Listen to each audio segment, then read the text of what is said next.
For the first time, the images from above. What police rescue team pilots saw from helicopters hovering over the Twin Towers in those first minutes. Immediately check the roof. Could people have been saved from the rooftop? What are police around the country learning from these pictures?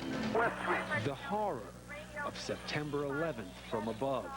Video shot from a police rescue helicopter, given exclusively by the NYPD to primetime. If you could plan, I mean, the absolute worst case scenario high-rise mission, I mean, you had it on 9/11. There were numerous secondary explosions taking place in that building. There were continuous explosions. We're looking at probably 15 to 20 stories burning simultaneously at probably well over 1,000 degrees, if not more. Lieutenant Glenn Daley and Officer Timothy Hayes are pilots for the NYPD Aviation Unit. Just minutes after the blast, Hayes is in the first helicopter over the scene. Immediately, the high-rise rescue plan was going into effect. The smoke had covered 90% of the entire roof, so I couldn't even see the roof to make an evaluation of where we could go. But Hayes hopes he can find a way, some way, to manage a daring rescue. From the ground, it seems an aerial rescue could work. After all, our memories are etched with scenes of heroism in the air, rescue helicopters swooping in, effortlessly it seemed, saving lives. A rooftop evacuation from a fire consuming the MGM Grand Hotel in Las Vegas. A worker trapped atop a crane in Atlanta, plucked from the sky. And in Los Angeles, as an office building was in flames, 8 people with nowhere else to go were flown to safety. Chief Paul Shakestad of the LA Fire Department's Aviation Unit was there. Their helicopters put teams on the roof that can go in through the top, the uninvolved portion of the building, and do search and rescue or some limited firefighting. Shakestad's unit took primetime along for a training run. They use hoists to lower specially trained firefighters down to rooftops and harnesses to bring victims back up. But Shakestad and other fire experts warn roof rescue isn't the best option. So the priority is still to go down. Vince Dunn, a former deputy chief in the New York Fire Department, told us if you're in a burning high-rise office building, going to the roof is one of the worst things you can do. We want people to get below the fire. Our strategy is to bring people down below the fire. If you're 1 floor below the fire, you're safe. The most dangerous place you can be is above a fire, in a stairway or in a hallway. Heat, smoke, and flame rise. Now, why is it wrong to think, hey, if there's a fire like the World Trade Center and there are all these people trying to get down, I'll just go to the roof. That's the safest place. It's not easy to get up to a roof of a building. Many stairways do not go to the roof, and you may get trapped in that stairway that dead ends.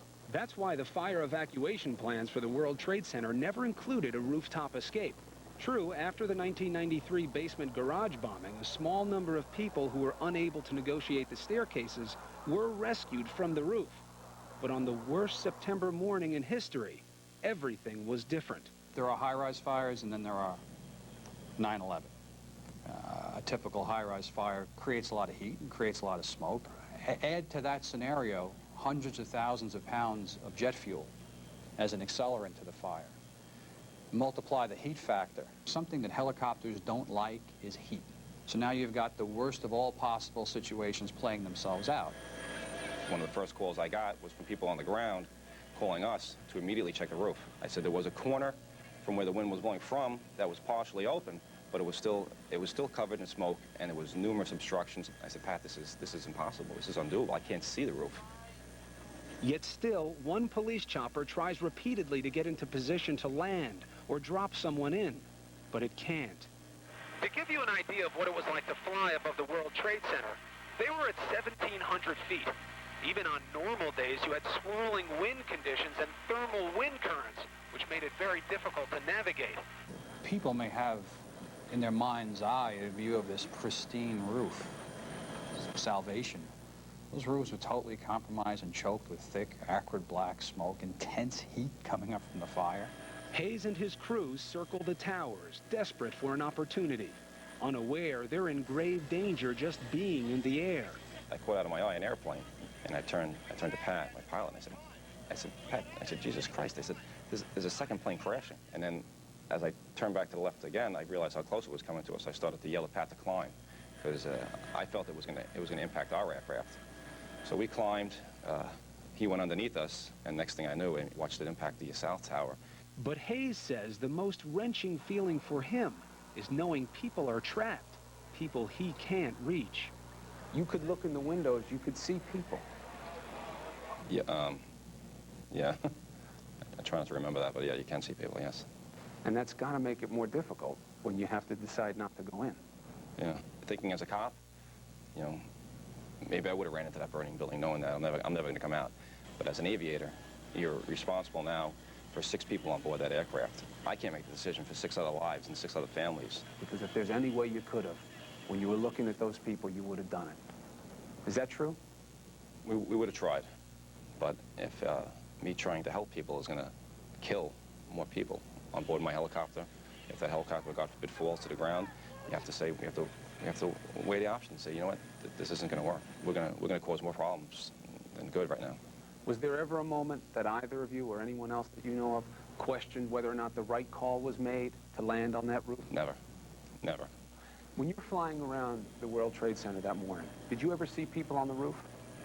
No, never. We looked. The south tower was totally obscured. We couldn't see the roof at all. The north tower, there was nobody on the roof. And why didn't anyone make it to that roof? The only staircase leading there may have been destroyed, filled with smoke or fire. Maybe they couldn't open the door that led to the roof, a door that was usually locked to protect vital communications equipment. But there were people working in close proximity who had keys. And the Port Authority says there's no evidence that anyone was even close to that door. We may never know for sure, but what we do know is that despite the most effective evacuation effort in anyone's recent memory, 20,000 people were saved. There were those who were trapped above the fire and out of reach of the helicopters. As a human being, what's the impact on you when you first noticed exactly how devastating it was? It was, I never felt so helpless and guilty before in my life. And when we get there with these millions of dollars of equipment, and there was absolutely nothing we could do, because it was nothing, we couldn't get to that roof. We couldn't get people out of that building. So it was one of the worst feelings I felt, you know, I've ever felt. It's gone! The whole tower! And then, the final shock for the pilots. Another one's gonna go! So close, and yet, as the towers came down, despite all their training, all their courage, all they could do was watch in stunned disbelief. Be about to hold off towers now.